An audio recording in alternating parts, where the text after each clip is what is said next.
So guys, it's Thursday, December 29th, and this is Newswave. So first thing I want to talk about is Civil War II. It's a comic series that's going on for a while, and kind of the finale just came out and basically told us what happened to Iron Man, or Tony Stark.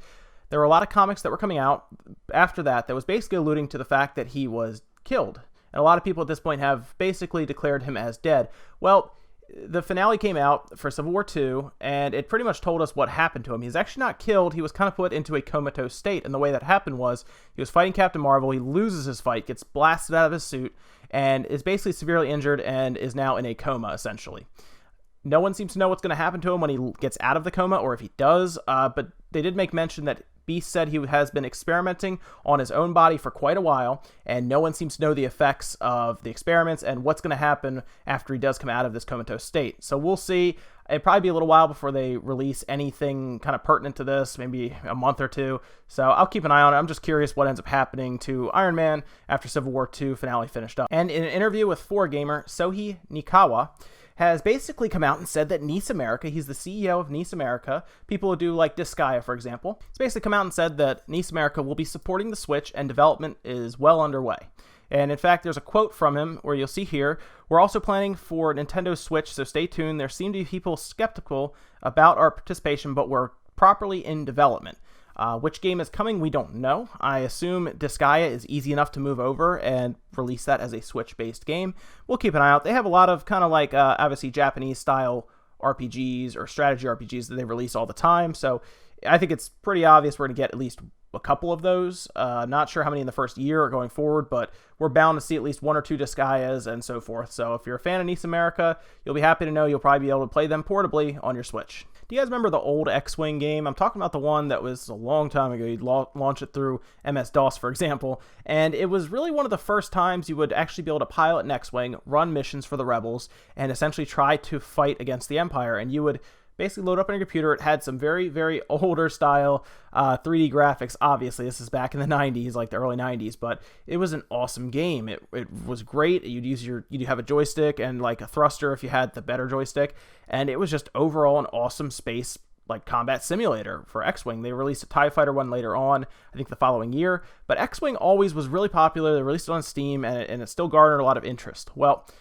a lot of people, the modding community, love this game as well because they're basically completely remastering this thing in Unity, and you'll see a video here. It's very, very cool looking. Again, if you had seen the original one, you would realize that this is actually really nice looking, and it runs really well. So I'm really excited to see where this project goes. It's still obviously under heavy development, and I'll leave a link in the description, guys. There's a thread that you can check out that will basically is tracking their progress overall. I'm very excited. I would like to play this. I have the original on Steam that I play a lot still even. It's harder if you don't have a joystick. I don't have a joystick for my computer right now, but it's still a lot of fun to play. So if you're a fan of X-Wing, keep an eye on this, and hopefully eventually we do have a release as a mod that we can put over it. And if you're a fan of For Honor, or looking forward to it anyway, you'll be happy to see that they are doing a large collector's bundle that actually was shown on GameStop's website. It looks like it's only going to be a GameStop collector's edition, so it'll be exclusive. I'll show it to you here. It's very cool looking. If you're into like collecting the games that come with statues, limited edition art books, this would kind of be right up your alley. It comes in like a nice box set and everything. The game, of course, will be coming out next year. It's not too far away, obviously, but it's pretty cool. I like the statue ones. I know Dragon Ball Z did one as well, but if you're looking for Honor, if you're a big fan of it, if you're really looking forward to this, and you wanted something that, you know, a special edition box set, you'll be very happy to see this. I assume this is going to be a heavily pre-ordered item, so if you're looking to get it, I would consider at least pre-ordering it, or at least calling around to see if they will have extras.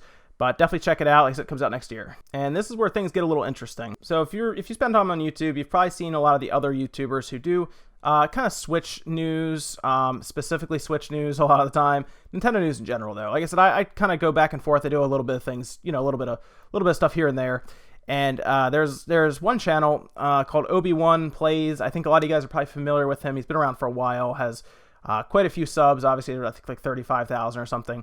And they basically what he's doing what he calls a 12 days of Switchmas, or 12 days of Switchmas, where he's going to do 12 different leaks on 12 different days, and basically just give us more information about the Switch. Says he has a credible source. I'm not really sure, but apparently his information's good, because Laura Kate Dale also came out and said that her sources are saying the same thing. And what they're saying is Assassin's Creed is going to launch in parity, basically, for all 3 systems. So that means it's going to be the same game essentially. Graphically, we're not sure, but the same overall game. It's going to be based in Egypt is what they're saying, and it's going to come out on the same day for all 3 systems. This is interesting, and I'm going to explain to you why. Assassin's Creed Unity in particular, very difficult to run. The PS4 and the Xbox One struggled to run that game. Computers struggled to run that game. I have a feeling their optimization was very bad for that game because it was the first Assassin's Creed that really made the jump without the 360 and PS3 holding it back. And a lot of people blamed it on poor CPU optimization. Syndicate ran better, a lot better, still was kind of CPU intensive. This tells me, though, that the Switch at least has the capability to run these same games. If Ubisoft will be moving it over, granted, this is all rumors, I'm not saying it's absolute until they go up on stage and show us this game. It's not absolute, but bearing in mind that Lara has basically said, yes, her source says that, OBE1 has come out and said this is happening. He's basically on his channel, putting his channel's credibility, up there for people to attack if this isn't right, saying that Assassin's Creed's showing up. And I actually think this makes sense. Remember, we did have Assassin's Creed on the Wii U as well. We had Black Flag and we had Assassin's Creed 3. So they've shown up before on Nintendo systems. Ubisoft, I think, wants to back Nintendo, but the Wii U just did not work out for it, obviously. And, we'll see going forward. If Assassin's Creed shows up, it's on all 3 systems. I think the Switch, again, is going to be surprising to a lot of people what it can do. So we'll see what the graphics look like between all 3 of them, because that's going to be heavily scrutinized by everyone. I'm sure Digital Foundry is already licking their lips ready to do this. So we'll see going forward, though, but look for that. Look for that at this conference coming up, because I think the way Assassin's Creed and Watch Dogs 2 are released side by side in different years, obviously, alternating, I think we would see Assassin's Creed sometime in September, October, November, somewhere in that 3-month cycle. So let's keep an eye on that for the conference coming up. And then the following day, same people, OBE1 is starting his live stream. He wants to play Splatoon, and Lara Kate Dale shows up essentially as one of the guests watching. I assume he quickly sent a message, asked if they could do kind of like a live Q&A with the people watching, and they did. And there wasn't a ton of information, honestly, nothing really groundbreaking that really caught me. There was a lot of little stuff, though, which I'll kind of tell you here.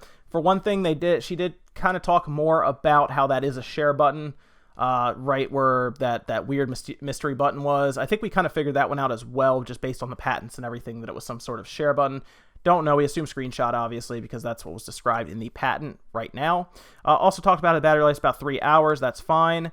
Talked about how GameCube games will be at an original resolution. It won't be an HD resolution, which isn't a big deal. Remember, though, GameCube was kind of set at like a 4:3 aspect ratio. I wonder if they will bar off the sides, or if they will at least let it go widescreen, just not upscale to 1080 or anything. Might still be upscaled, just still at the same base resolution.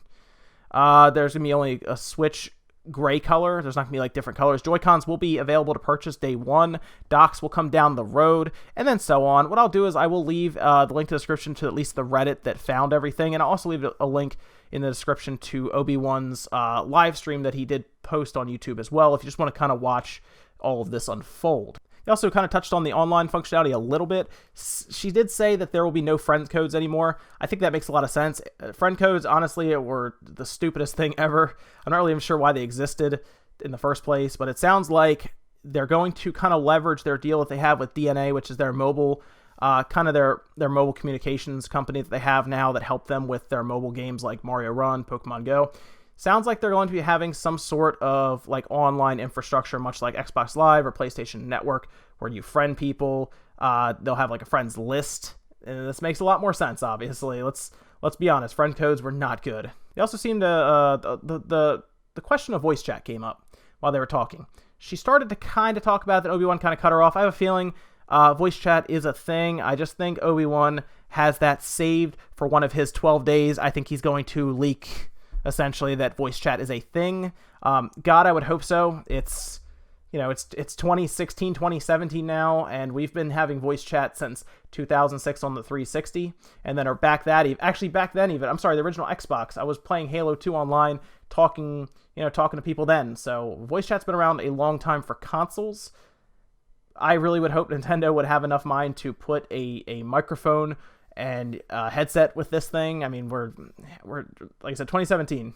Make it happen. She also kind of shot down the idea of Mass Effect and Overwatch coming to the Switch. Well, she said has not heard anything about Overwatch, and then basically came out and said that Mass Effect is probably not showing up because EA is not interested in making it currently. Then she also talked about how Rockstar does not trust Nintendo at all, so don't expect to see a Red Dead Redemption 2 or any kind of GTA game on there for now. She was talking about, hey, if it sells well, which I've said this for a while, if it sells well, third parties are going to get their games on there because there's dollars to make. That's what it all comes down to. As much as people love these, they love these companies. You know, they love Nintendo, they love Blizzard, they love Rockstar.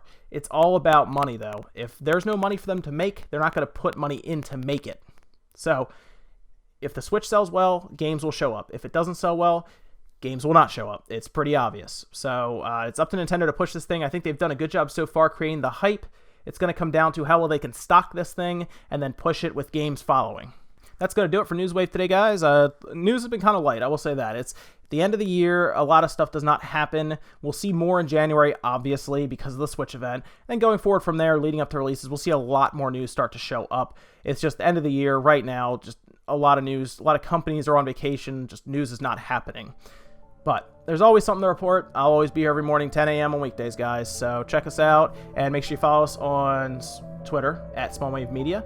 And make sure you're subscribing down below for all updates and everything, Microsoft, Sony, and Nintendo. I'll see you guys tomorrow at 10 a.m.